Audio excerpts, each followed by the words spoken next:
It's time for the podcast you've been waiting for. The show where Kool-Aid runs blue, faces turn red, and rose-colored glasses never go out of style. Never. This is the Detroit Lions Podcast. Your Detroit Lions and Reddit connection. And now, two guys who haven't scored since 1958. Chris and Case. Hey, howdy-ho, Lions fans. Welcome to the Detroit Lions Podcast. This is episode 249. This is the official Detroit Lions Podcast for Reddit, and I am your dashing host, Chris.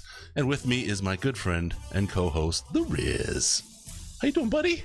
It is great to be with you, my bearded friend. I've never seen you with facial hair before. I know. It's awesome. It's my thigh. I like it. Thanks. I like it. Yeah, it's I just haven't shaved since like middle of December because I haven't worked and I've just seen what happens. It's a mess. I will we'll talk more about that. We got a lot going on. We got the Riz here today. Today's show, there's a lot going on here in Lions Land, and it's probably pretty good that the season's over because it's a good time for these things to happen. First thing we had to talk about is our lack of a defensive coordinator. We don't have one right now, and we want to talk a little bit about the strategy around that because there's been a lot of talk about that in the Patreon chat and some of the strategic thinking around that. And Riz and I had not a disagreement, but we had a different point of view. I don't think we're actually too far off, but we want to share it with you and get your thinking and see what's going on with that. We're going to talk about some other coaching changes, Senior Bowl coverage that's huge, important dates coming up, and the Lions and the NFL draft. There's a lot of talk there going on right now. A lot of stuff. Sometimes it's smoke screeny, sometimes it's confusion, sometimes it's straight stupidity. But we're here to help you straighten it all out and take a look at it. Got a great show lined up. Riz, you ready to go, my man? Let's do it. Let's kick this off and break it down. All right, first, a couple announcements. Quick, check us out, help us out on Patreon. Special thanks to Dylan from... Wow! Very sexy, very sexy. Of course, our very first donor, Mathis, and Brian B. from I Prevail. Check us out at patreon.com/Detroit Lions Podcast. patreon.com/Detroit Lions Podcast. You'll get access to the Patreon Slack, which is the most intelligent chat on the internet, at least related to the Lions. There may be some like Beaker chat in some biotech company or something, right? That's probably pretty smart, but we're second only to something like that. I'm certain of it.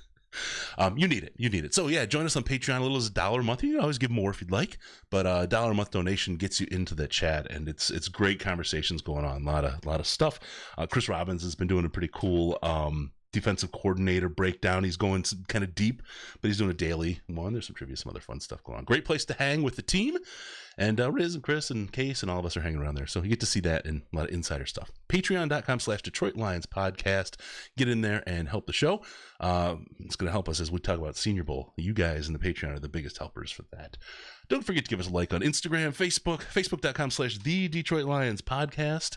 Facebook.com/The Detroit Lions Podcast, and on the Twitter at DET Lions Podcast. DET Lions Podcast, the very best place to see the Riz. With no pants. That's right. Check us out on YouTube. YouTube is going to be huge during Senior Bowl week. We'll talk about it during the show, but get on there, hit the notification bell. You guys are going to see a lot on that channel in 2 weeks from now. It's going to be a week of just a funnel of information and interviews and so on. Get there now. YouTube.com/Detroit Lions Podcast. Also, when you get the podcast, if you're not watching on YouTube, go on over and even if you are, get your podcast app so you can hear us just on the audio version, the golden tones of Jeff Risdon. When you do that, rate us on iTunes, Stitcher, Google Play, Spotify, iHeart, Pandora, wherever you want. We're there. You go there, you get it, you listen to us. Give us a review, give us that 5 stars. That's forever. And people really appreciate people doing that for us and helping push us towards the top of the charts. Also, give us a call on Skype, Detroit Lions Podcast, all one word, Detroit Lions Podcast, or on the Lions line. It's 929-33-LIONS. It's 929-335-4667. That's a whole mouthful. Leave a message and get a chance to hear yourself on the show. Tighten your chin straps, kids. It's time to review this week in Reddit. All right, let's talk about the fun and exciting things going down this week in Reddit. I've been flying, man. We're doing this live. I got the beard going. We had a couple of issues getting us started off late. Got a microphone hardware thing that I'm using gaff tape to hold together. It just happened as we got ready to start. So Riz, we're over screwing things and under exposing some other things. It's just not good. Technical difficulties are a bitch, man. Yeah, it's the nature of life in this crazy biz, right? But I really like doing these live. I do enjoy it. We're going to get through a couple of quick topics here, and then we'll open up calls while we finish out the show. Love to hear from you guys and get your questions and stuff. Like we talked about, we're going to do the draft as the last topic today. We've got a couple things we want to cover beforehand, so let's dive in. This one rose a little bit out of the Patreon chat. We're having a conversation about the defensive coordinator. Who might it be? And who can it be now?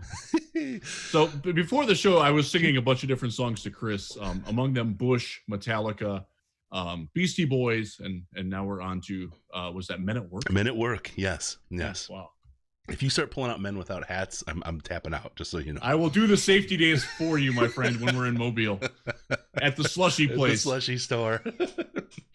Oh, yeah. So Sandman and I found a place right next to the slushy store, by the way. So if we can't make it out after drinking the pure grain alcohol slushy, then we can just stumble away. God, that was good. God, that was good. We'll talk more about that. We'll talk about that. We got defensive coordinators. Defensive coordinators.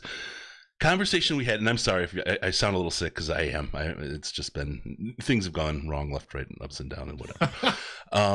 Defensive coordinator, we had this conversation going in the Slack, on the Patreon Slack, and it was really a good conversation. And then one of the things that struck me was everyone says that Matt Patricia is the guy that's going to be running this offense, and whoever comes in is going to run Matt Patricia's offense. And I said, why do we think that? Why? You know how I do, right? I like to pull out and say, what's the gestalt here, right? What are we thinking? And again, I've done that now. What is that? 2 shows in a row I've used that word. Why are we thinking this? We thought the same thing about Bevel's being the offensive coordinator is going to be a run-first offense, right? We did. It became the narrative. Or we thought that he would bring somebody in from the quote-unquote Patriot way. Mm-hmm. And he did, but it wasn't to be the coordinator. It was to do positional coaching. Mm-hmm. And we'll talk about him later because there's more going on with that too. Yeah. And this time the thought is Patricia going to do what he did with Bevel and go outside the Patriot Quinn Tricia bubble and get somebody who isn't from the Bill Parcells, Bill Belichick, Romeo Crennel defensive tree, because that's what it is. Mm-hmm. Or will he find somebody completely, insulated in that? A guy like Jared Mayo, Brett Bielema fits that category. There's several guys from Houston, from Tennessee, that fit in that bill. Where are they going to go with that? Are they going to go outside, seeing the success that they had with Bevel? I think everybody agrees that Darrell Bevel was a good hire. Yeah, for sure. And I wasn't crazy about it at the time because he wasn't a great he wasn't a great offensive coordinator. Certainly not in Minnesota. The best he did in Minnesota was the year where he was calling plays and Brett Favre kept ignoring him and calling his own plays at the line. But he proved that he grew, he learned, he adapted to the personnel that he had. Didn't have a quarterback who's going to call him off all the time, and I think it worked great. Yeah. Let's see what happens with the defense now, because the defense is clearly the problem with the team. There's no question about that. There are holes that are coming on the offense. That's what we'll talk about the draft and also free agency down the line. We'll get to more of those holes later, but we'll fill all those holes. We always do. This whole conversation came out of the idea where Wade Phillips is available, and here I'm going to talk about him really quick as a potential defensive coordinator. Why it does work. Okay, I'm not going to talk about why it doesn't, because I'm just making a case on one side, and that's it. That's the way it is, right? So that's what we do. Wade, yeah. Well, we tend to be balanced, but this one I'm going to go one side, and I'll let you tear it apart if you want. Wade Phillips is an old fella. He's 72, I think, now. He is 72. Yes. And during the season, I remember, there was already speculation he was going to be done. He's kind of tired. He wants to relax, retire, enjoy the grandkids, write books, whatever. Son of a bum, whatever, right? Son of bum. He is son of bum. Yes. And by the way, if you tweet at him, he does see it. He might not respond to you, but he does see it. Mm-hmm. So I thought, this guy, here's a guy, brilliant defensive mind. I love how he coaches a defense. I think he could bring a lot to this team. The problem is everyone says, and Riz was one of the everyone's who said no way, because he will only go to a place where he has free reign on the defense, and that's not what he's going to get here. And I was like, well, what if, right? What if maybe he is? What if we go kind of the Bevel way and we say, okay, man, because here's the thing about Matt Patricia. As a head coach, we've seen him grow over the 2 years he's done it and improve. Okay, as a head coach, right? And the media one is the most obvious because nobody loves talking about themselves more than the media. But the whole situation in the room, right, with the media and how he's handled the media year over year and how they've gotten along, different things that he's done with the organization and so on. Just little things. He shows up for meetings on time now. He's more organized. He's learned to delegate some responsibilities that head coaches, when you're a first-time rookie coach, and I just saw this in Cleveland with Freddie Kitchens, you think you have to do it all. You think you have to have your finger in every pot. Mm-hmm. And as you get through the coaching thing, you realize, okay, you know what? Maybe I don't need to be in every special teams meeting. Maybe I don't have to work with the holder. You know, there are things that I don't necessarily. I just have to trust the guys that I hire to do their jobs under me, and I'm more of a baseball manager rather than an X's and O's guy. Right. And actually I have very deep thoughts on this. We'll talk about it some other time because I just don't have time to go into it tonight. But the concept of picking a good coordinator to be just because they're really good at like designing an offense or a defense doesn't make them a good head coach. And Wade Phillips is actually a great example of that. He is one of the best defensive coordinators of all time. He will tell you he was a lousy head coach because he didn't like it. He likes just running the defense. That's all he wants to do. Yeah, absolutely. And you have seen, to your point, Patricia has gravitated away from that. We have seen him do things that suggest more of an overarching manager rather than a micromanager of every little thing. And that's good. That's progress. That's going to help him. Absolutely. As he goes forward. And that's what tells me that a guy like Wade Phillips might be in the mix for a role like this because he may get the freedom to run the defense the way he wants. The personnel he's got are personnel he can work with that would fit in a Wade Phillips system, right? Yeah, Wade runs the 3-4 where both ends rush on every play. So you're always bringing 5. Right. Always. Yep. So you might drop your nose tackle every now and then. But it's going to be a little bit different. It's going to be a little different than what we run now. But we've seen great success with this. We see that the one thing I've heard is he scored a lot of points on him this year. But there's a lot of things around that we can talk about that. Right? they had some issues in Rams land this year. Absolutely. So you have a couple things going on there where this hire, whether it's Wade Phillips or not, this hire is going to say a lot about where this organization is, how it's growing, and how Matt Patricia sees his role as a head coach of the organization and how he approaches it. So I think this is going to be really interesting. If he pulls a Paul Pasqualoni type, that he's going to be running the defense. I have a sense that we're running his defense, and that's that. If he pulls a Bevel type, he's letting go. He is hopping himself up into that tower of the head coach, and he's going to trust. It's not that he won't consult. It's not that they won't talk about it and work together on it. I mean, that's obviously expected, but he's not going to directly own that defense if he brings somebody like that in. And I think that shows organizational maturity if he does that. So as we saw with Paul Pasqualoni, I don't normally do this for me, but did he retire? Did he retire when his contract ended, or was he? Oh yeah. I said that months ago. He kind of went away. He was allowed to leave with dignity, right? Yes. So that's that. I think that was a good look into the thinking of the organization, how they treat their people. I think that's a good thing. So we'll see how this goes. I want to dig a little bit into the defensive coordinator piece because this guy named, let me see if I get it right. I always mispronounce it. It's Hefe Rizdun. We just call him Riz. He wrote an article, 10 potential replacements for Lions defensive coordinator Paul Pasqualoni.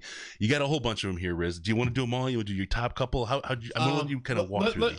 I'll give you the 3 prominent ones because there was a couple on here that were just sort of like a wild card, and one of those being Charlie Strong from the college world. Just because you got to have a college guy in there, I don't think it's going to happen. But I brought it up just because once upon a time, he was regarded a very inventive defensive coach. The guys that I think it will be between, I do think that Gerard Mayo, the linebackers coach for the Patriots, is probably a front runner if Patricia wants to run his own defense, and he just wants somebody to communicate to the players and reinforce his message. Right. If they hire Gerard Mayo, the defense you saw this year will be the defense that you see next year. It might get tinkered a little bit, and it would be Patricia making that adjustment. It would not be somebody coming in and saying, "Hey, this ain't working," because that's not Mayo's role. I am not a Gerard Mayo fan. Not that he's not going to be a good coach, and not that I don't think he'll be a good coordinator in time, but he's only ever coached linebackers for 1 year. I want a guy with a little bit more seasoning on him. Right. A little more salt in there. Yes. In the wounds. Yeah, that too. I think if it was 3 years from now, I'd love it. But I don't want. I am tired of seeing organizations that I like and cover go through coaches that don't have experience and surrounding them with coaches that also don't have experience. Right. It don't work. It does not work. Period. You want to bring Josh McDaniels in as the defensive coordinator? Was that on your list? He'll be the coach in Cleveland, and he could use Gerard Mayo. Actually, you think he'll? I think he's gonna pull the plug on Cleveland again. He wants the New England spot. I'm telling you. You know what? Because I got roped into a Tom Brady discussion today. Sorry. Everybody wants to talk. No, we'll just go off on this for a second because it does bear to the Lions. Because if you see McDaniels if there's a school of thought that either Bill Belichick is going to want to try to win one without Tom Brady and not re-sign Brady and prove that he can win without him because he doesn't have a Super Bowl without him, or that they're going to try to go out in one last blaze of glory. I can't see the former. I really can't.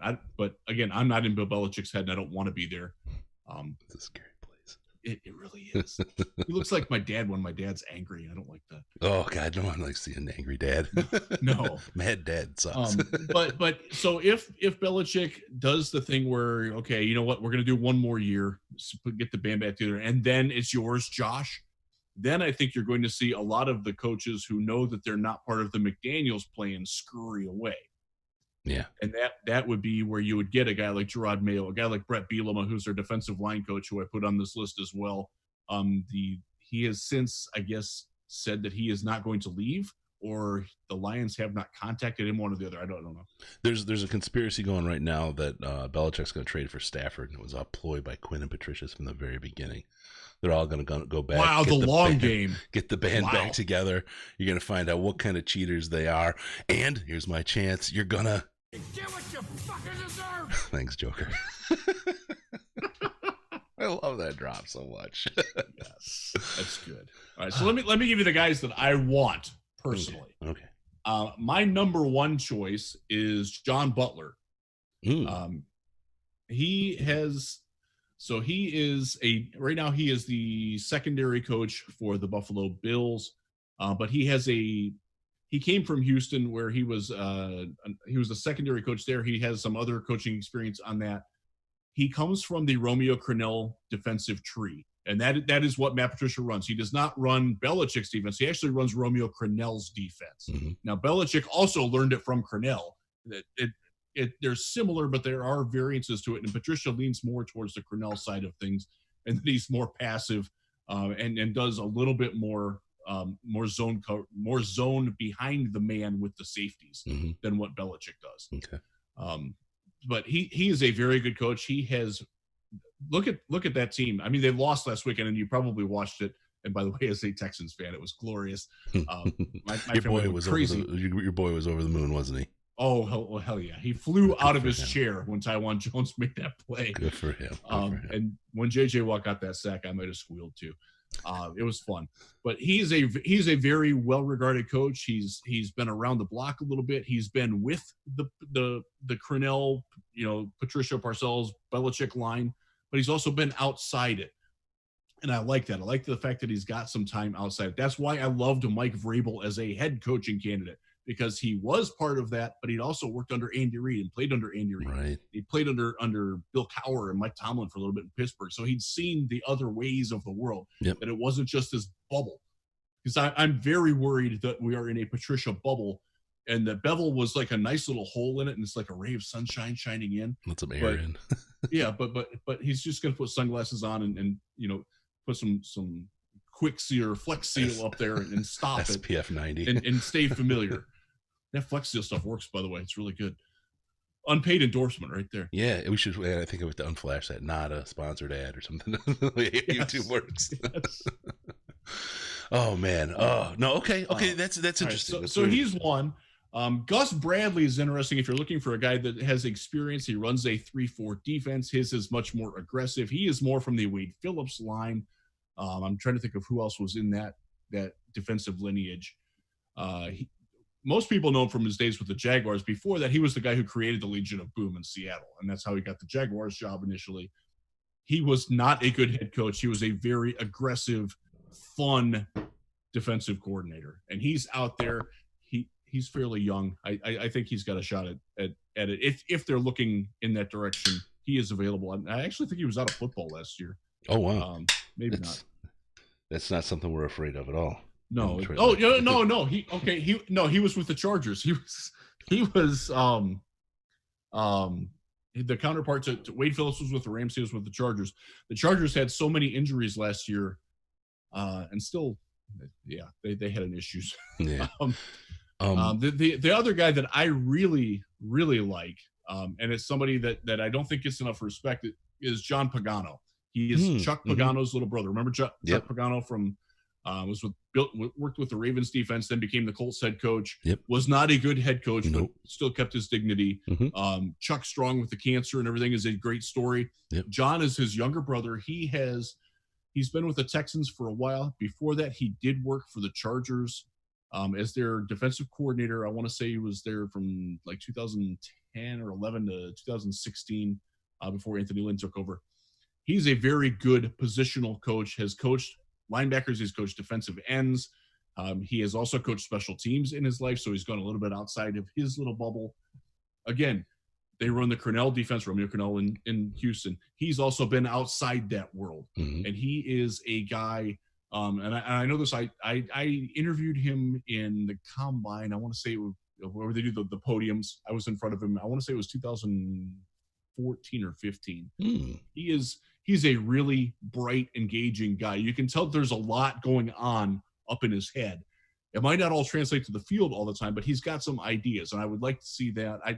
I think the fact that he does have aspirations of climbing the coaching tree, and if you get successful in Detroit working with Patricia, that's going to be a real feather. I know there's a lot of people that don't think they're going to think, why in the world would anybody worth their salt come to Detroit?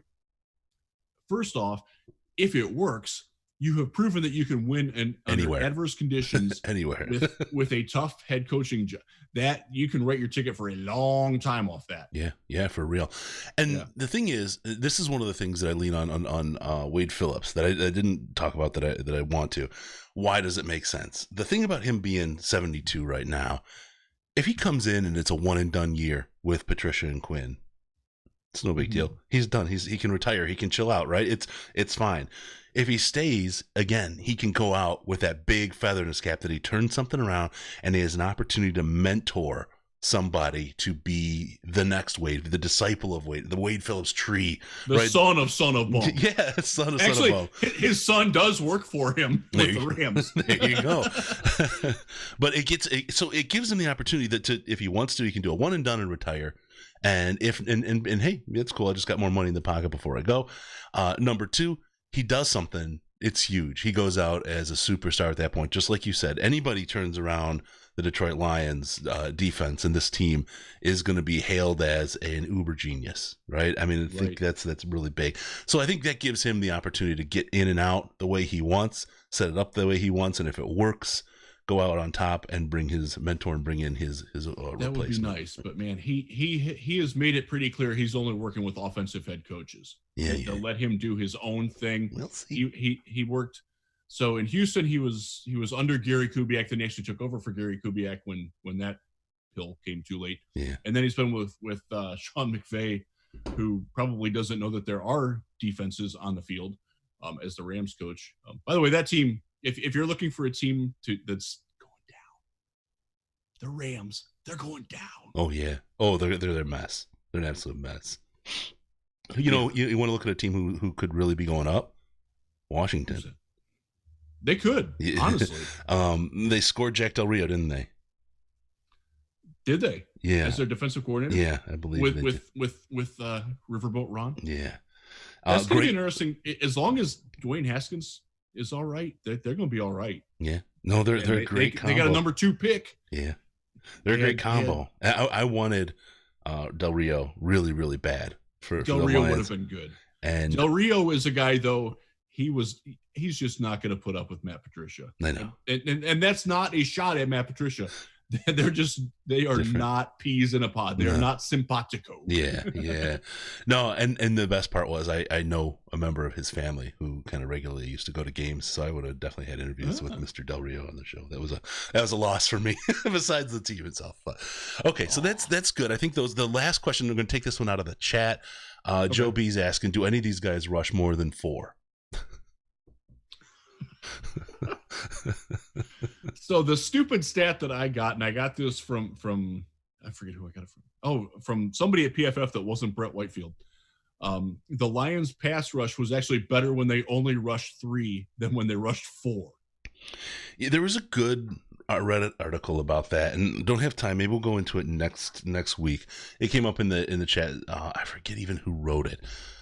And I'm sorry, I want to give credit. So we'll talk about it in the next show. But the one of the points of that is that the Lions they don't have guys who are good at rushing, aside from the fact that the scheme was very passive. Yeah. And there might be a chicken and egg there, and hopefully those eggs hatch something that's a little more robust than the chicks that we got this year. Yeah, for sure. We need more cocks is what we need. Oof. All right. With that, speaking of cocks, you're heading out to your favorite sporting event. How you going to do it? You're going to go to SeatGeek. Don't forget SeatGeek. Go in there, pick your seat. You get great deals on all those seats. Head on over to tix.detroitlionspodcast.com. It'll take you right through their site. They'll give us a kickback. Go see the Pistons, man. Go see my boy Seko Dambuya. Yeah, for sure. Got some good stuff going on. Good stuff there. The Wings aren't looking great, but they've had some brief successes here recently. They keep kicking Montreal's ass, and that's always that's a good thing. Yeah. No, it's always great to see Montreal go down. Yes. Yes, it is. I'm watching my words. No. So you head on over, go to tix.detroitlionspodcast.com. Any tickets, music, sporting events, the ballet, wherever you'd like to go, those are available, and they give us a little kickback. You know, it's a great way to take care of your show and help us do the things like the Senior Bowl stuff we're going to do. All right. Sean Ryan, there's a possibility that we lose our man. Yes, he is the quarterback's coach. He was signed last year. He was that position in Houston. He was the guy I actually thought was our leading candidate to be our offensive coordinator. I was surprised that he came to Detroit to be the quarterback's coach. It worked very well for him. Yeah, it did. He was a good coach. I liked what he did in Houston. I actually thought he made Tom Savage into a serviceable NFL quarterback, and that is no small feat. If he were to stay around with the Lions, we'd be working to interview him at the Senior Bowl, wouldn't we? Yes, we would. Absolutely, we would. Stick around, Sean. Come on. No kidding.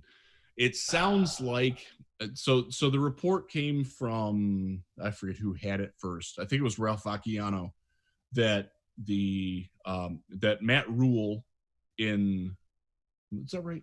Yeah, he's going to Carolina. Yeah. Matt Rule, the new Carolina Panthers coach from Baylor, is going to hire Ryan, who is the current Lions quarterbacks coach, to be the offensive coordinator. They were together with the New York Giants in 2012, I want to say it was. Rule only had 1 year there. And he's looking for somebody that he knows that has some NFL experience. Ryan's been around. Obviously, if he was with the Giants in 2012, he was with Houston. Now he's with Detroit. The Lions. So I want to go about the blocking of coaches for interviews on this for a second. This is a very big deal. You are technically allowed to do it. If you do it, you are a flaming ass, and you're never going to get anybody who ever wants another job ever to ever work for you again. don't block coaches. It's terrible. If you're Detroit, you're gonna dig yourself a deep hole that you're not gonna be able to get out of. If you're the Patriots of the last 5 or 10 years, probably not going to be so damaging because you're such a prestigious role. But to do that, if you're the Lions, is just suicide. You already have a hard enough time getting good talent. The Cincinnati Bengals did it, and a few years ago. This was when Marvin Lewis was still their coach. This was actually when Jay Gruden went to Washington, and they were reassembling their staff. They blocked like 2 assistants from interviewing for other jobs. And they wound up leaving anyways, and they got absolute crap replacing them. Yep. You do not block coach requests. You might say, hey, maybe it's worth your while to stay here a little bit. You know, maybe we can tack on a title for you here instead of going elsewhere. It's incredibly bad form, and I will tell you this. If you're a coaching agent, you absolutely despise it. You will say, I am not sending people your way ever again. Yep. Yeah, for sure. And the thing is, the only place where they can't block them is when they're going to be a head coach. They're interviewing for a head coaching position, right? So that's why some guys don't get blocked that you think you want blocked, which you don't really. But that's why guys pop out like that. Right. It's always good to let guys see what else is out there, too. Yeah. And let them test the market. You can get some intel from the other teams at this point. Like, the Giants, they don't like Jabril Peppers. Maybe they're getting rid of him. Oh, Saquon Barkley's groin is worse than expected. Oh, you learn these things when you let your guys interview like that. Right. Right. Absolutely. I just made that shit up. Don't worry. That's not true. Don't worry, it'll be the paper tomorrow.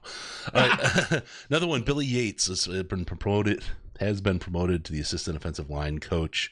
And he'll be working for, I'm going to say it wrong first, just so we can get it out of the way. Okay, Riz, because you get called out for it on it's funny you got called out instead of us, but got called out for it on the Twitter. Frank Haley. No, it's actually Hank Fraley is the new OL coach. Yep. Hank Fraley. Yes. Hank Fraley got promoted. It's a good move. He's a very well-respected coach around the league. The Lions are lucky to have him. I'm very happy that he got promoted. Billy Yates, I don't know much about him. I know I've seen him working in camp, but I haven't really focused on him, so I can't speak to that. But it's good that they're promoting from within, some continuity. The offensive line is a lot better than you probably think it is. They are not terrible. As I said on the air today in Grand Rapids, you look at the teams that won last weekend. Houston Texans don't have a single offensive lineman that would start in Detroit. Seattle Seahawks have one. Minnesota, Riley Reif is their best offensive lineman. We've seen that story before. He's the same guy there that he was here. Mm-hmm. We got a decent offensive line. We had injury and continuity problems this year from the damn guard shuffling, which they liked, by the way, and will probably continue. And I'm not happy about that. But I digress. Our offensive line is not nearly as awful as most people, as the narrative would. Certain people in Detroit would have you believe. Yeah. Hey, one thing for your son on that Texans win, tell him to imagine now not winning another playoff game until he's your age, and then he'll understand the Lions fans world. Okay, so God, that's about. See, so he's. It's almost right. Yeah, because he's 14. Yeah. I'm trying to think. I was like 21, I think. Yeah, 21. It was 1990. It was the winter after the 91 season. It was January 5th, 1992. Yeah. Because I missed the game. I was in college. I was working. Yep. I've never seen that game. It's worth going back and watching. It really is. All right. Okay. From that, we got a really quick hit on Amazon.DetroitLionsPodcast.com. Go spend those gift cards. Help out the show. Help us pay for the Senior Bowl and hopefully the Combine as well this year. Don't give your money to Bezos. Let's take a little out of his pocket, put it into the podcast pocket. Amazon.DetroitLionsPodcast.com. Go there and it'll take you straight to the Amazon site. They give us kickback on everything you buy. Amazon.DetroitLionsPodcast.com. Thank you. All right, let's talk about the Senior Bowl a little bit. We've got some big stuff going on. Riz, unfortunately, can't make Shrine Bowl this year. I keep wanting to call it Shrine Game. They changed it to the Shrine Bowl, and it has tripped me up several times. It is now the Shrine Bowl. Yes, I will be missing it. It'll be the first time since 2012 that I will not be down in Florida for No the Shrine fireside game. chat. Shrine Bowl, I just did it again. See? It makes me sad, man. I loved our fireside chat, our little live podcast together time. That was good. I'm missing the toasted monkey. Oh, I am credentialed. I'll be down there. I'll go down for the Nice, game. I'm very going to see good. if I can squeeze in the Friday practice and interview session beforehand. So we'll see if we can get that in. And then from there, we're meeting up in Mobile, Alabama for the Senior Bowl. This is a big deal this year. We did pretty good, didn't we, Riz? Yeah, we did. I was impressed when you laid this on me. I'm like, really? We have a spot on Radio Row. We might be sitting next to Sirius XM, wherever, right? Whoever. We have a location on Radio Row, which means we will have a number of one-on-one interviews with players, coaches. Who? What? Yeah. We'll see. Yeah. All these things are coming together. We get our schedules and everything put together. So the week of Senior Bowl, you want to make sure you are locked on to our YouTube channel, because we are going to continue to pop up, go live with interviews throughout the days of the week. Yeah, we will have them live for you. They will also be archived there, so you can watch them afterwards. If you were a working 9 to 5 person, that's when their Radio Row, I think, runs 8 to 7. Mm-hmm. But we won't be manned there all the time because there are practices going on as well. Right. But it's a great location. If you're not familiar with Mobile, why would you? Because most of you haven't been there. It's in the Renaissance Hotel. It's the second floor, and like the main player gathering area is off to the right, and Radio Row is to the left, and they have to walk past it to get to where they're going, no matter where they're going. Right. Which is pretty great. And we're going to have some other media guys. I've talked to a couple people. We will get some national draft media people in. I put out some feelers with a couple of coaches from other teams that might want to come in and talk to us as well. So it's going to be a really good time. We will have a lot of players. We're going to try to get Jim Nagy from the Senior Bowl to join us. Traverse City native, guy. Lions fan. Yes. Yep, great guy. Yes, he is. He's somebody that I actually met him in a bar at the Combine several years ago, and didn't know it was him until we were done having the conversation. I was there. Rishi Kapoor, a good Lions fan. Dave Hunt from Canada, my hoser Dave, and a couple other guys. We all went out in Indianapolis as Lions fans, and he wound up just sitting with us because he didn't want to be by himself. And now he's running the Senior Bowl. It's awesome. That's awesome. That's really awesome. Yeah. So, Radio Row will have a lot, again, players, coaches, interviews. We're working on it. We'll get the schedule. We'll let you know when that happens, but it's going to be a big news week. Make sure YouTube/Detroit Lions. Yes, we will give you the lowdown on podcast. We will be going to the weigh-in, so we'll see all the guys in underwear. The elephant walk. I will give you reports on tattoos, back hair, things like that, because those things fascinate me. And I seem to be the only person that like reports on that stuff. Mm-hmm. That winds up every year. I write daily reports at Real GM. The one that I write about like the physical deformities is like, oh, he's got a weird pinky, and dude has never shaved his back and things like that. That is the most read thing I do from the Senior Bowl every year. So there's a market for it. We will have it live on video. We're not going to take video of them; they don't allow that. But we'll get into the proclivities of the male body world. Hunter Renfro, I'll never forget. I mean, all my notes, I've got it. I've got to frame that page. Body of a punter. The body of like the 12-year-old kid that mows your lawn. Yeah, for real. My favorite one, Cornelius Washington, wound up with the Lions. Yeah. Walked up on the stage, everybody's like, oh. like if you go to the gym, the guys who are at the gym every day want to look like that. Yeah. Didn't mean he could play a lick of football, and he couldn't. But dude looked really good walking across the stage. Yep, for sure. It's interesting. And we got to talk about this because Neil mentioned it. We've got to hit this one. All right. And we're going to talk about giving credit to Riz. And I think Sandman and I noticed it too, but Deebo Samuel talked about how good he was going to be. And he wound up being a really good dude. Saw him at the Senior Bowl. We loved him. Yeah, Deebo.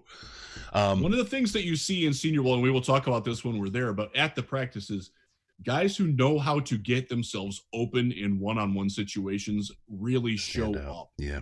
And from the cornerback side, guys who anticipate moves and don't guess, you can see it a mile away. Yeah. And that's one of the big things that I will be watching this year. I will be watching specifically a lot of wide receiver versus defensive back. It's a good watch. It's a good one to look for. everybody else watches the pit, and we one of the things that we get as credential media is we get access to a room where they show us video from overhead and behind and all different angles of that.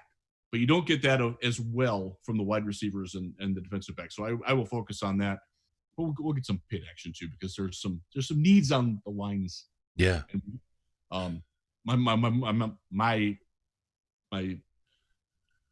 likely NFL draft crush this year is Javon Kinlaw, and he will be there. And I'm looking forward to watching him destroy bodies. He's in our interview wish list. Yay! So we got a couple of really good players lined up. We've also asked for some University of Michigan to get some good local stuff, and some Ben Bradison, baby. Yeah, he's on the list. Got Shea Patterson on there just because Shea. I gotta meet this guy. I've got to meet him. I got to see what's going on in person. He seems like a interesting cat. So. You know what? He will have a good perspective because he's been outside the Harbaugh world. Yeah. And he's fighting now to try to get into the NFL. I don't want to say that he doesn't have a chance, but it doesn't look. He's not the best quarterback in Mobile. He won't be like in the first 3 rounds. No. But I'm curious as to his perspective. He's worked with a lot of different good receivers that are in the NFL now too. Yeah. AJ Brown, DK Metcalf. Yep. Those guys can ball. Yep. I'm curious to see what his thoughts are on a lot of different things. Yep. So good one. Good players lined up for something. Like I said, when we get our schedule, we will let everybody know what we're looking for as far as the players and coaches. Interview. All right, so good stuff. Really quick, I hit this last one before we hit the draft, and we're going to go deep on that a little bit here. So, you're getting your Lions gear. You're going to get your Red Wings gear, your Pistons gear. Riz runs around in Pistons panties when he's got the house to himself, if we're going to be honest. Where did he get them? He went to fanatics.DetroitLionsPodcast.com. And there's another issue behind. We'll talk about that. He runs around the house like this. His Pistons panties. Anyway. That might be true. Head on over to fanatics.DetroitLionsPodcast.com. It'll send you straight through to their site. They give us a kickback, a little bit, takes a chunk out of their profits, and they pass it over to the podcast. I also pay for all those great things we do. When you get your Lions, Red Wings, Tigers, Pistons, you name it, Michigan State memorabilia, that's the way to do it. So help us out. We appreciate all you folks that are doing that. You're the ones that keep this show running. All right. NFL draft, the Detroit Lions. There's really 3 angles I want to look at here. If you don't mind. Well, that's good because they pick third, so you're sticking with the theme here. As an editor, I appreciate that. Thanks. Symmetry, baby. Thank you. You've edited the hell out of me too, verbally. All right. So the 3 angles I want to look at. Okay, there's a lot of Tua talk. Right? We'll do that one. I also want to go, there's a lot of talk about trading with the Dolphins. What do we get? How would that work? I want to talk about that as well. And then I want to say, okay, so what if we just stay at 3? What are we going to do? I feel like those are 3 good ways to look at least right now, the way things are. Let's talk one other thing before we dump into it. Knowing the Senior Bowl is coming, Shrine Bowl to a lesser extent, the Combine to a greater extent. There's a lot of things that are going to happen between now and the draft. So when Riz says we're taking 2 at number 3, no questions asked, just hold off on your complaints down there in April when the draft happens, and we don't, because a lot of things change between now and then. He's not going to say that, by the way, but I just said it there. All right. While we do this, we'll go ahead and open up the phone and let folks jump in with their thoughts as well. If you want to give us a call, it's 248-782-8384, 248-782-8384. 782-8384. God, I'm having a hard time tonight. And you can also use the Skype Detroit Lions Podcast, all one word. First, the Tua talk. Riz, let's just start off right now. It ain't happening. Right? No. This is not happening. No. You think of this, folks, and this is something that folks, I can't believe folks aren't seeing. And I saw you on, we were so, like, we were spirit animals today on Twitter when you said there's no way they're taking him. I'm like, and you said he can't walk, right? I'm like, folks, people don't draft someone in the first round because their combine 40 time was 100th of a, half a, I don't know, 0.1. Look at what happened to DK Metcalf last year. Because he can only run in a straight line, he fell to the 64th pick in the draft. Yeah, right. Literally everything else about his combine was wow. Yeah, you get a quarterback who maybe misses some passes, right? All of a sudden, oh boy, that's going to hurt him. What happens when you bring in a quarterback and he can't fucking walk? Excuse my French. He literally is not cleared to walk without assistance yet. How are you drafting that in the first round? The most optimistic timetable is that he will be able to lightly run by August.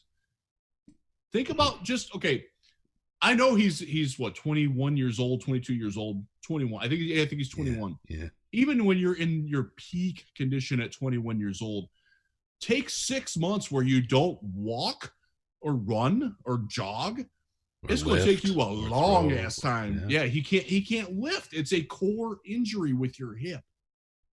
Aside from the hip injury, he has had 2 surgeries for high ankle sprains. You ever hear of a high ankle sprain surgery? No, that's not what they do. The fact that he has had 2 of them on the same leg and it didn't work, is that not that's like the USSR flag waving all over the place. That is a massive red flag. If you don't know what a high ankle sprain is, it's I'll give you a little visual here. Uh-oh. Wait. Oh, he's got pants on. He's a liar. I do have pants on tonight. Okay, so your 2 bones down here that come in, they fuse together down here. I do have a sock on, but when you're never going to be NFL doc. I'm just telling you. Oh hell no. I love David Chow. He's a good dude, by the way. But your bones are supposed to come together like this, and they pull away. And the sprain is because they pulled away, and it stretches your juju down there, for lack of a better word. And what they do is that they will put a metal rod through and thread it and tie your juju back together. Yeah, pinch it tight. Yeah, so they did that once, and the juju tie broke, and they had to do it again. That's not a good sign for your future health endeavors. No, not at all. No, it's not. And no, I am admittedly, and I'm known for this in the internet draft community, and I embrace it. I am much more squirrely about injuries than most people are, but I do not want to use a top 10 pick on a guy who has had that sort of prophylactic surgery and it didn't work. Yeah. Yeah. You don't want broken prophylactics, so it'll only lead to bad things down the road. I was going to allude to the pig heart, but I think you've nailed it. We'll talk about that later because we're coming up on the anniversary here in a couple months. Yes. Yeah. So just right now, look, if you want to talk Tua and you think Reddit is going to be where the smoke screen comes from and you're going to fool the Dolphins into trading up with the Lions because they want Tua. The Lions are not, the Redskins are not they have Dwayne Haskins in the first round last year. Yeah. He was good enough. He certainly looked good enough against the Lions, did he not? Yes, he did. Yeah. So there, we'll just put. It's not. Okay, that just is. No. We're not taking. Aside from that, Joe Burrow. If he was there, if he was there, you have to take him because he's amazing. Yeah, you have to. And look, people aren't into this. I know I'm really old school, and I'm going to sound boomerish when I lay this out here. I don't have a problem with giving a Joe Burrow a year to sit behind Stafford and learn the game. I don't have a problem with that at all. And I know it's contrarian to everything that happens in the NFL today. It absolutely is. And you'd have controversies and freakouts and everything else. But the other side is there's probably a point next year where if you had a Joe Burrow, you could trade Stafford for a really big haul. And when his contract's more manageable. Yeah. So but that's not going to happen. That's just not going to happen. No, so it's not. It's not even something about the Lions are not taking a quarterback at number 3. Period. And just because Mel Kiper hinted that it might happen doesn't mean it's going to happen. Remember this time last year?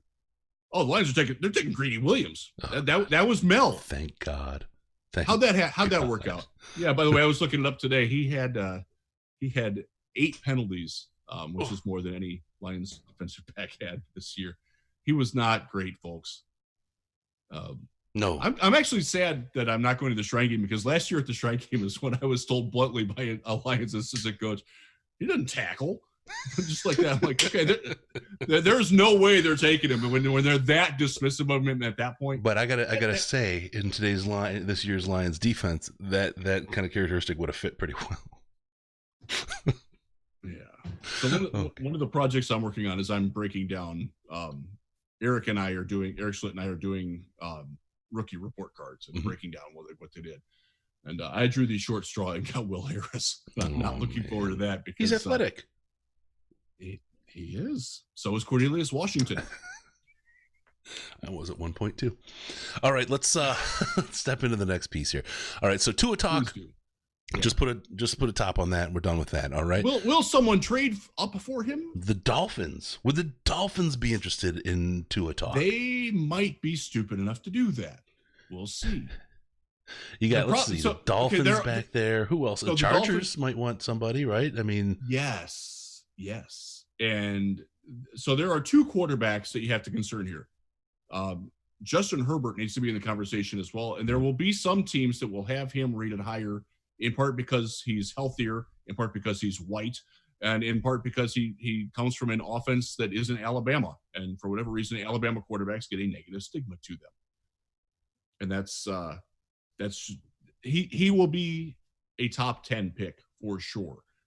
He will not be in my top 32 players. He might not be in my top 75 players. That's a big thing for quarterbacks this year. They got teams that really, really need them badly. Yes. And you don't have any. You have Burrow, and then the drop off to the next one is about 46 miles. Now, I'll say this: a healthy Tua is worthy of being number 2, number 3. Absolutely, sure. No question in my mind. But I don't trust that he's ever going to be healthy or can stay healthy. So I can't pull that trigger. He just based on field what he does, he's better than any quarterback that was taken last year, and probably better than any one taken the year before that too.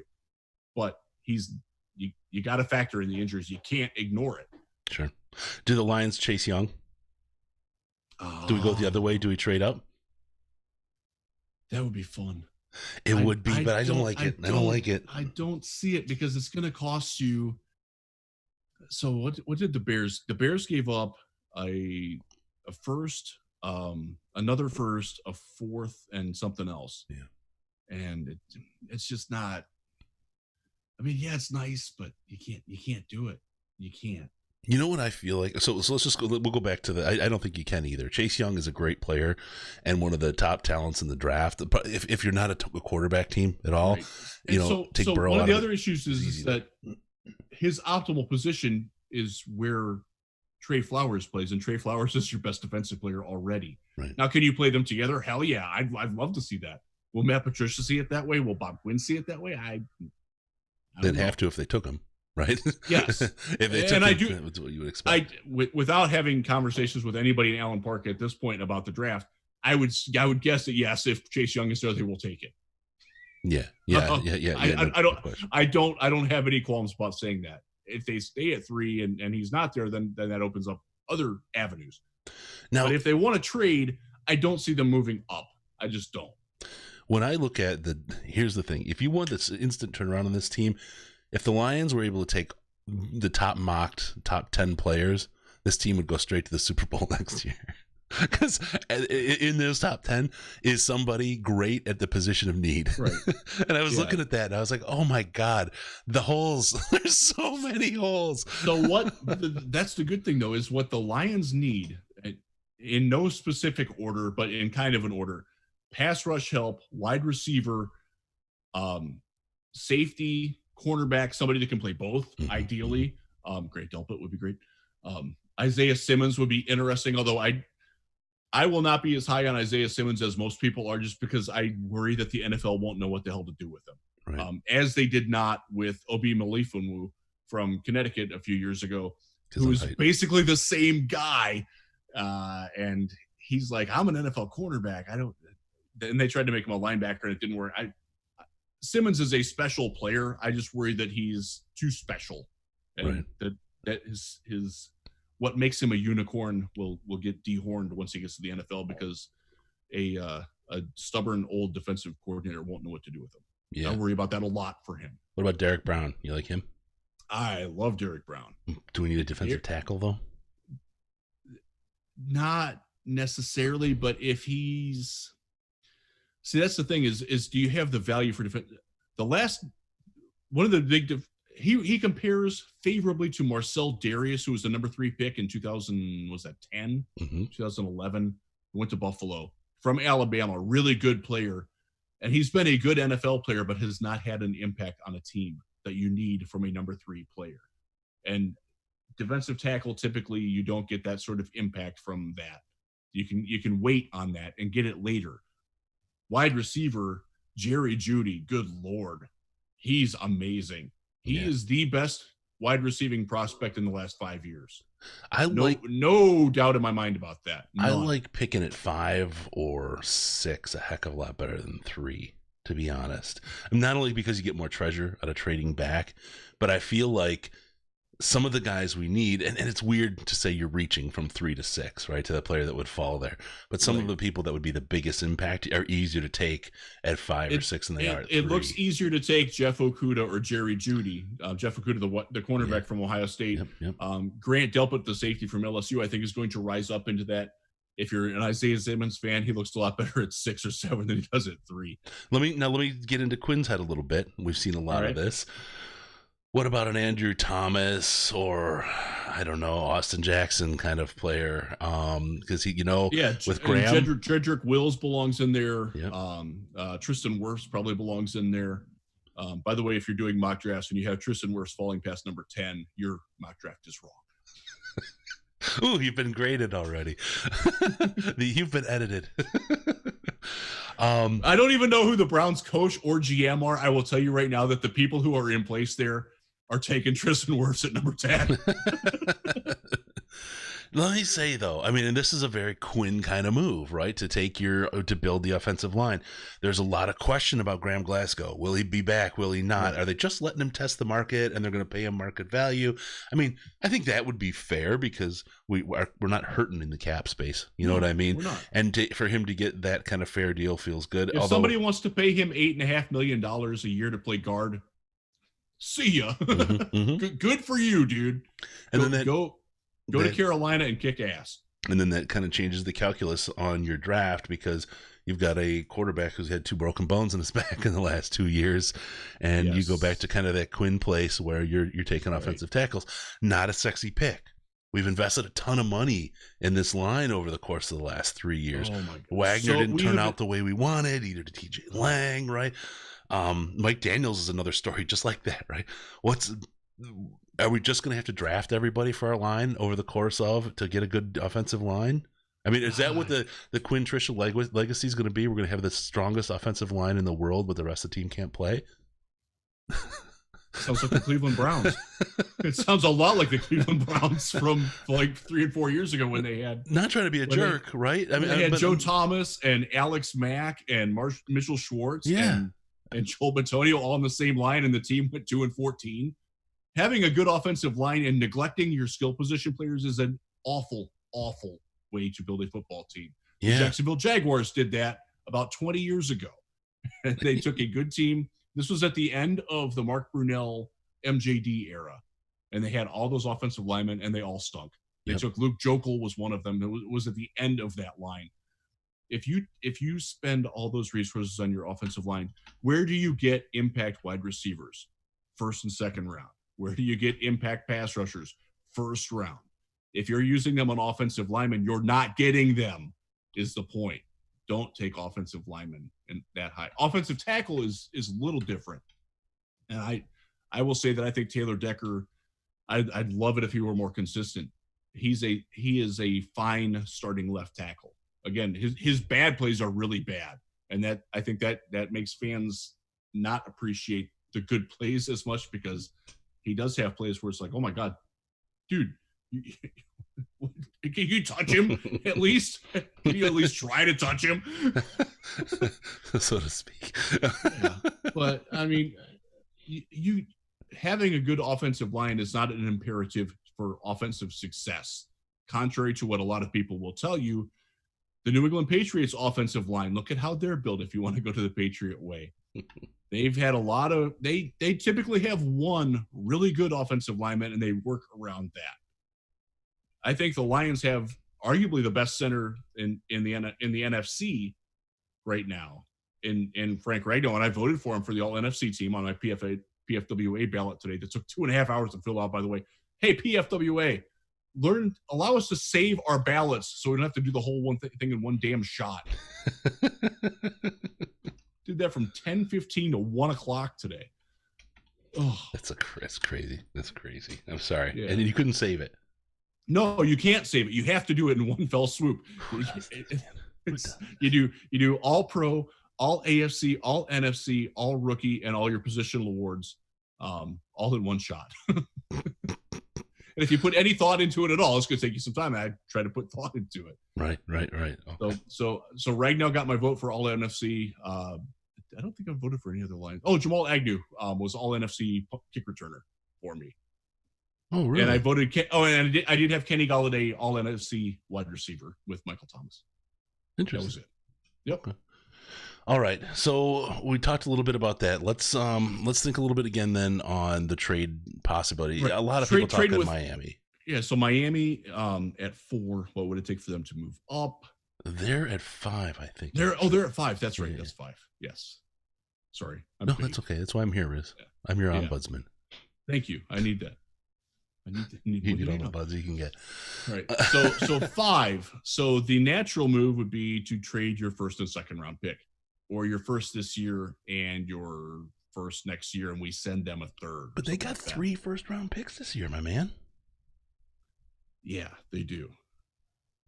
And that's one of the things that has proven over time is that those teams are more likely to trade back to sell one of those picks off from below and push it down the line. Mm-hmm. The Browns did this. The Texans did this. Now the Texans don't have a pick until the 4th round because they do weird shit. The Packers used to do this too. When they would get multiple picks, they would always auction off the second one. So I don't know what Miami's going to do. I don't have a feel for that yet.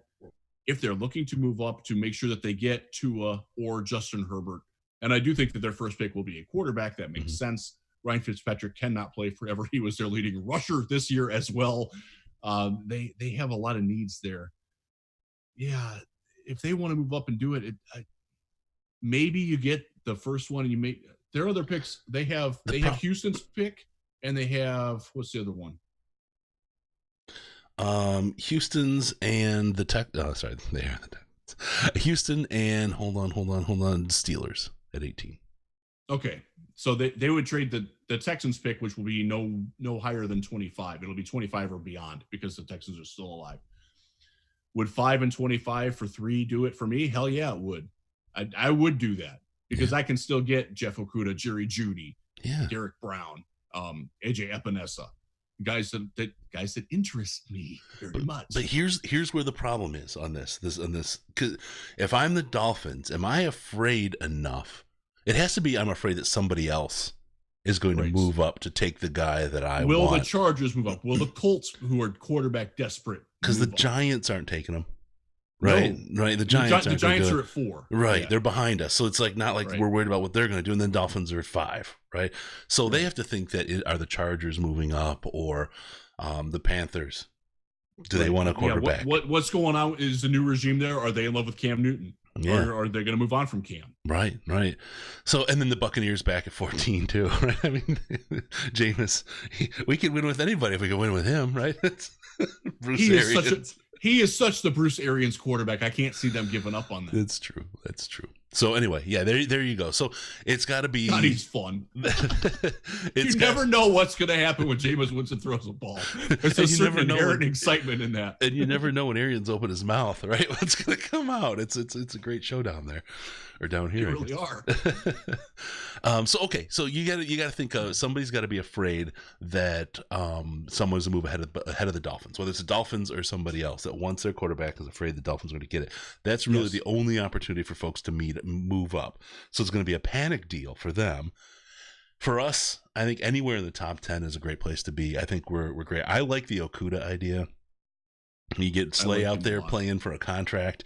You get him and Arwariye underneath the tutelage of Darius Slay. Just slid that right out that time. I was just going to comment. You said that perfectly. And then if Slay goes, you're okay. You know what I mean? You're okay. You don't want him to go.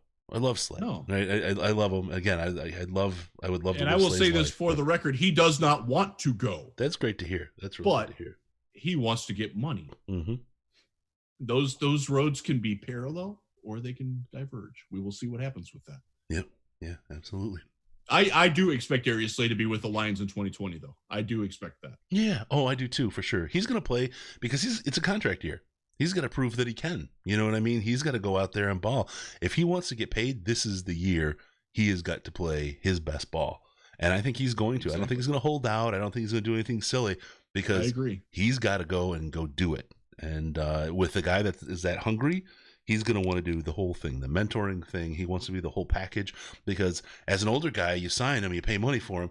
You want some of that veteran stability, the veteran mentorship, that you want that to rub off on your guys. That's part of what you're buying with a guy like that. He needs to show all of that. That's why Glover Quinn was so valuable. That's why Quandre Diggs was so valuable. Exactly. He's still pissed off and not letting it go. God damn it. So there's a lot to be said for a lot of incentive for Slay to do well, and there's a lot of incentive for the Lions to keep. And Oruwariye was not bad down the stretch. I want to see more of him. No, I still think he's going to be a good player. I wish we'd have gotten more snaps out of him.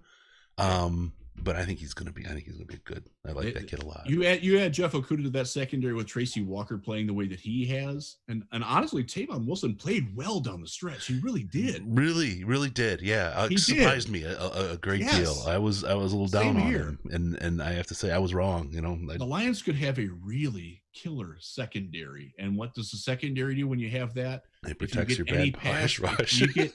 If you get, let's say you sign Shaq Barrett in pass rush from Tampa Bay, NFL sack leader for most of the season, and you bring in a second round or third round guy or another, do what Green Bay did and sign bookends, Zadarius Smith and Preston Smith, who I wanted to sign for Detroit, Cedric Flowers. But I digress.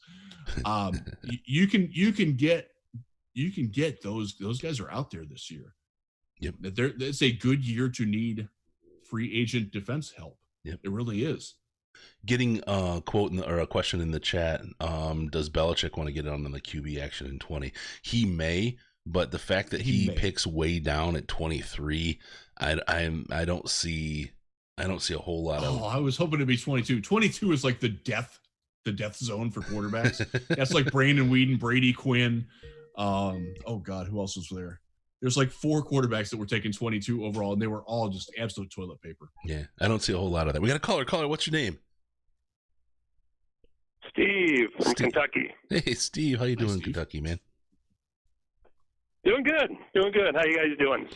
Couldn't ask for anything more. It's a beautiful day. That's true. Listen, I want to piggyback on something Jeff was talking about earlier. I want you guys just to close your eyes and imagine this. Okay. Galladay on one side. All right. Jerry Jeudy on the other. Oh, God. Hawkinson underneath. Stafford throwing to these guys. Man, that's the best offense in the NFL. Can you fit Jesse James in there somewhere? I just want to believe. Let's not mention him, okay? I wrecked it, didn't I? I was almost there. Oh. What do you think, Riz? Judy's good, but man, who do we trade down to? Because where do you think he's? I think he's going to go around the 10th pick somewhere. I don't know if he'll last that long. He's really, like I said, he will be the best wide receiver that I've seen since Julio Jones coming out, because he's faster than Michael Thomas, and Michael Thomas was really. I like Michael Thomas. I love DeAndre Hopkins, who was actually before Julio, but yeah, he is a game changing talent at wide receiver, and he does things that translate directly to the NFL, where you can see, like the impact that Keenan Allen has. It's there with him. Now I'm going to say, as silly as the whole Jesse James. He's special. Yeah, he is. As silly as the whole Jesse James thing was, I got to say, he'll get a lot better with Jeudy on the field and Galladay and Hawkinson, because he's not going to get prime coverage. and he's going to become a weapon actually, and kind of regress to what he used to be, which is a lot better than he was last year. So Yes. I have to get a little bit of credit to where he could be. Let's hope so. And I think there's a lot of solid players in every draft, but there's not a lot of special players in every draft. And Jerry Jeudy is special. So I know a lot of people want defense, and you're going to hear, we're always going to be hearing defense. But I think Jerry Jeudy is the pick I would love to see. I really think when it's all said and done, he's going to wind up being the best player in the draft. Interesting. It would not surprise me either. I like the differentiation, and when you're picking in the top 5, you damn well better get yourself a special player and not just a good player. Yeah, no, you're right. Anyhow, and you think I just wanted to throw that in, guys. I won't. No, it's good. I don't want to. That's good. It's a good. Hang on too long. I'll let you guys keep going. I know Jeff needs to get to bed soon, so I won't stay on too long. I'll let you guys. All right, thanks, brother. But you guys do good. Thanks. Hey, Bye-bye. thanks, Steve. See you. All right. Is your neighbor named Steve, Jeff? Really? Actually, my neighbor's out right now walking his dog. His name's Bob. Okay. Hi, Bob. He's up. It's right outside the window, right behind you. Another caller. We'll get to you in 1 second. Just want to say, he's right. He's absolutely right about Jeudy. And that's one of the things that you have to have a GM who's got this gut strong enough at 3 to say, I'm going to do a little bit of a reach here because he is a special player. All right. And then you have to live with it. Everything that Bob Quinn and Matt Patricia do in 2020 is going to be under a microscope. So it makes it a little bit harder to do something like that. I think he goes around 10. If you just put him on the board and you see the teams with no trades, where do you think he's going at? 7 to 10, somewhere in there. Okay. So either way, folks are going to think it's a bit of a reach. I think it's easier if you got the Dolphins or the Chargers pick, right? Or the Panthers pick. You get a little down the range a little bit. That becomes a heck of a lot easier and one to swallow. Okay, caller, what's your name? What's going on? Jalen from Flint. Hey, Jalen, how you doing, man? Hey, how's it going? Nice beard, by the way. Oh, thanks. It's my thigh mop. I just wanted to, I know the first topic you guys talked about, but I wanted to go over the Matt Patricia defensive coordinator hire. Yeah. Sure. I think that is going to be what determines his fate in Detroit. If he knocks it out of the park with that defensive coordinator hire, I think he can, I don't know if they'll make the playoffs or even win a playoff game or anything like that, but I think it will keep him there. You know what I mean? Mm-hmm. Just if he has a Bevel level higher or slightly worse or slightly better, it'll definitely help him out. But I don't know. I just remember during the interview process, people were saying that Matt Patricia is a much better head coach than a defensive coordinator. I think Riz said that a few times. I don't remember exactly if he said that. If he didn't, just ignore I said that. No, we'll blame him. That's okay. We like to blame Riz. And right, and that's one of the things this hire will be indicative of. And this is where that kind of ultimatum thing they have becomes, I think, in my mind, a little bit of a problem because he's got to win now, right? So it's one of those things. If he's a guy that says, well, if this is the case, I've got to be in massive control. I've got to control everything. So if it becomes a year where he dives back into running the show at the coordinator level on offense and on defense, I don't think that's going to serve him well. I don't think that's what's going to save his job. But so many people who get put on the ropes like that wind up thinking they have to control everything, and controlling it is what's going to save the day. I would love to see the confidence and the growth of a coach like Patricia say, you know what, I'm going to cede ownership of this to, again, I'm using Wade Phillips as my prime example, but there's a number of guys out there that would be good at this role. But to say, I'm going to let this go to somebody who's a different kind of expert and a different kind of brilliant guy, and bring more really, really intelligent people into the room so that we have more really, really intelligent ideas to work with so that overall we do better. I would love to see that kind of growth. These ultimatums, though, they put people in a different place, and I'm a little bit nervous about what that might mean. And I'll say, too, I honestly do believe Paul Pasqualoni had more hands in the defense than a lot of people think. I don't think it was all Matt Patricia's brainchild. And even if it was, I think we're a lot closer than people think. It takes a lot of skill to lead in the fourth quarter in that many games. I mean, you're not finishing, but it takes a lot to lead, be leading 40 minutes into a game. I went to the dentist and met a Packers 50 fan minutes. today, and he was sure to point out that they never led in either of the two games this season, right? Hate that stat. I wanted to knock his teeth out. Say, don't worry, you get free work here. They're the worst. But no, it's absolutely frustrating. And for that to be the case, you're right, they didn't finish, but God, they were close against a team that's sitting home the first week of the playoffs, getting ready for round 2. We played really even though well they were against only them. 3-12-11 or 3-12-1, they really did look impressive for bits and pieces. I won't say stretches, but they did look impressive for bits and pieces. And I think if Stafford didn't go down, I don't know how bad he was actually hurt, but I feel like they were closer to a 7-8 win team, which you can definitely build a foundation off of. For sure. But Stafford, I know healthy. people railed Bob Quinn for saying it, but they did have a ton of injuries this year. Mm-hmm. Yeah, there's no question about it. And I mean, you look at that. I look to the San Francisco 49ers 2020 year and 2018 year, or 2019 and 2018 years as really, because they were a way better team than they looked like in 2018. Obviously, and they were 4-12. Right. Yeah. Obviously, a better team, and their quarterback comes back. We've got Matthew Stafford. We got a heck of an offense. It's his second year in this offense. I just think that offensively, we're going to be a dynamo this year. And like Steve had said prior when he called to get Judy or someone, a super playmaker on the offense, it truly is going to be a team that outscores other teams. And we'll have to go back to that article from Reddit that was written up about the 3-man rush and why it wasn't necessarily as bad as what people think it was, or indicative of what people think it was. But I can see going for offense this year and rounding out the offense to be this really super high scoring machine as the path to victory for a go forward this year. So we'll see. I don't know. Riz, tell me I'm wrong. And I'll say, I'll make one last point, then I'll let you guys go. Sure. But could you imagine how insufferable the Lions fans are going to be if Bob Quinn drafts a wide receiver first round after Millen did it like 15 years ago? I know it's 15 years ago, but tight end, wide receiver, right? Oh man, could you imagine? It's going to be a good time. Get ready for this ride. Oh man. But all right, guys, it was nice talking to you. I'll let you go. All right, brother. Hey, be thanks, good. Thanks man. for calling. I will turn the comment sections off on Facebook for those Lion Wires articles that I have to write about them drafting Jerry Judy.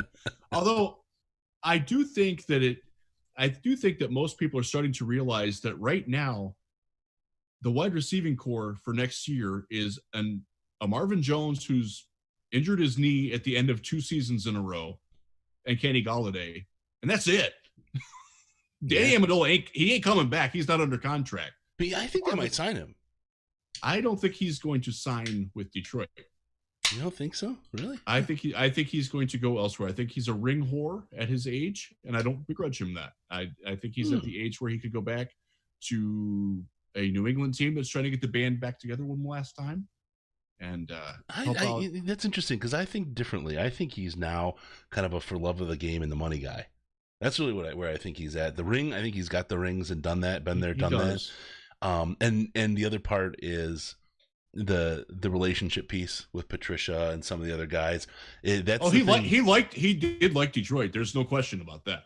That's something I think I wouldn't write him off so quick. I could be wrong, right? And we'll blow the horn when I am. But again, he is a free agent though, and I think when you look at the contract status of the wide receivers on this team and the god awful talent that was there relative to the other starters that they were playing against down the stretch, this team needs a lot of help at wide receiver. It is the number one need on the offense, even if Graham Glasgow leaves, because they at least have functional bodies they can rotate in at guard and not get you killed.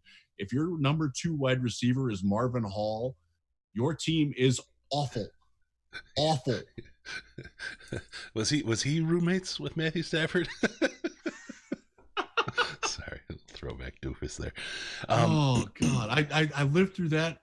I saw that in Houston with Andre Johnson when Kevin Walter was his Kevin Walter, the same freaking guy to me, and they couldn't do anything because Kenny Golladay is so good, and Marvin Jones, God help, if he's healthy, he'll be back. And I think one of the things that I took from the mandate that 2020 is win or get out is that Marvin will be back, and I didn't think he was going to be back before that, and that makes me happy because I like Marvin. Yeah. But you got to have a plan beyond. You're not just drafting for your 2020 team. You are drafting for 2021, 2022. You're drafting for down the road. You have to have a more macro vision. If you think if you are just here. If you are just plugging holes with your draft picks, you're never building anything. You're just refilling.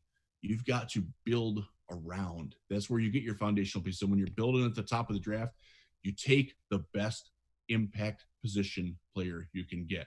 And I think it will be Jerry Jeudy. If it's not Chase Young. Yep.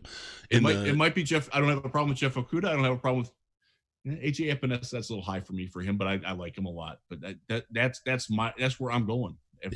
I would take him over Derek Brown. And I like Derek Brown a lot. I think he's going to be a very good football player. I would take Jerry Jeudy over him. Yeah, no question. In the chat, they're talking a little bit about Jerry Jeudy going to fly up after the combine, where he's going to bounce up people's boards. I think he's kind of already there, honestly. He could go higher. I mean, he could roll higher. I mean, you've seen wide receivers bounce up the mock boards a little bit.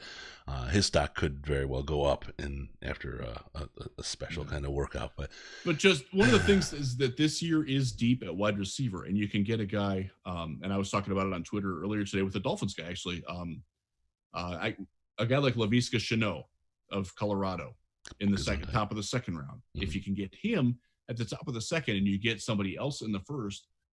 I like that. And that's where you do your draft mapping. And that's something that teams do. They go through the scenarios. Get your guard in the first. Yeah. It's always just so not sexy, right? I mean, it's like, yay, we got a tight end. All right. We're gonna call it with that. I think we got it. What's the likelihood that we're gonna trade? What would you put it at? We're gonna trade down.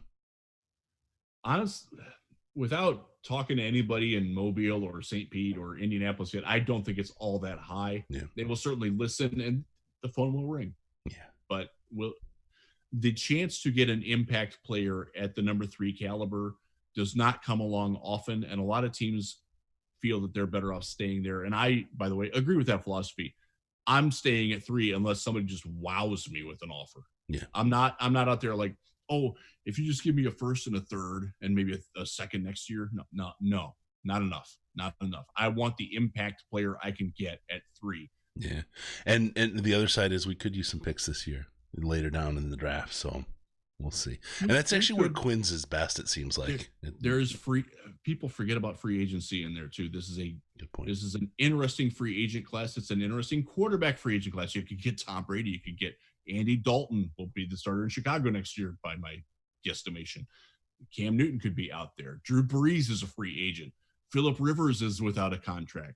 There's going to be a lot of weirdness going on there. Did we talk about the dates? I don't remember if we hit it on the dates. No, I don't think we did. Let me hit that really quick. Okay, I got them listed out here. You have it pulled up? Yeah, I got it right here. Okay. January 18th is the Shrine Bowl, not the Shrine game.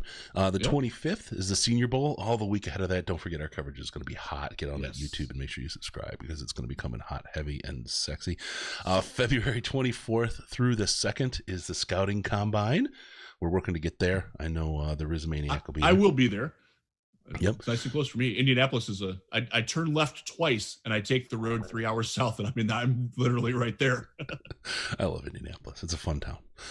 March 18th begins free agency, I believe at 4 p.m. that day. From the 16th to 18th of March, they can begin negotiations with those who are going to be unrestricted free agents. That's right. March 29th through the 1st of April will be a league meeting in Palm Beach. I want to go to that. It's just the perfect time to be there. April 23rd through 25th, the NFL draft in Las Vegas. We will be doing our draft party spectacular, so be ready to tune in for that. We got a lot. As always, we'll up the game every year. We keep bringing it more and more. We're going to keep doing that. We'll do it again this year. And then May 1st through the 11th, there's going to be 2 3-day rookie mini camps that happen in that period that get those done. So there you go. That's the important dates coming up now through May. Anything else, Riz? Is there anything else we need to talk about? I don't think so. I think we're good. And it is definitely my bedtime. So we're good. Yeah. Don't get old, kids. It sucks. Yeah. I mean, look at that. He hasn't seen the Lions win a playoff game since he was his son's age. All right. On that bombshell, we're going to call it a show for this week. Remember, we're looking for your involvement. Use the comments in the subreddit to give us your feedback. We appreciate that. Also, don't forget about us all in the Patreon, patreon.com/DetroitLionsPodcast, patreon.com/DetroitLionsPodcast. Get into the most intelligent Slack chat Lions Chat on the internet. Also, follow us on Facebook at facebook.com/the Detroit Lions Podcast, Instagram, where Detroit Lions Podcast, and on the Twitter machine at DET Lions Podcast. DET Lions Podcast, the very best place to see the Riz. Well, I'm wearing pants today, but normally with no pants. Maybe playing with his high ankle sprain. Give us a call on Skype, Detroit Lions Podcast, all one word, or call us on the Lions line, 929-33-LIONS, 929-335-4667. Be sure to go to DetroitLionsPodcast.com. That's where all the magic happens. Subscribe to the podcast so we can show up in your ear holes automatically. Thank you for tuning in. We're going to see you next time on the Detroit Lions Podcast. Remember, no pants, no toasters, no hot tubs. No problems, baby, because we're your Detroit Lions and Reddit connection. All right, Don, thank you. Thank you, everybody. You guys are all right. YouTubers, thanks for joining us. We will check in. We got some good stuff coming again, and we appreciate your undying love because that's what we have for you. It's very nice. Thank you for that. Cheers.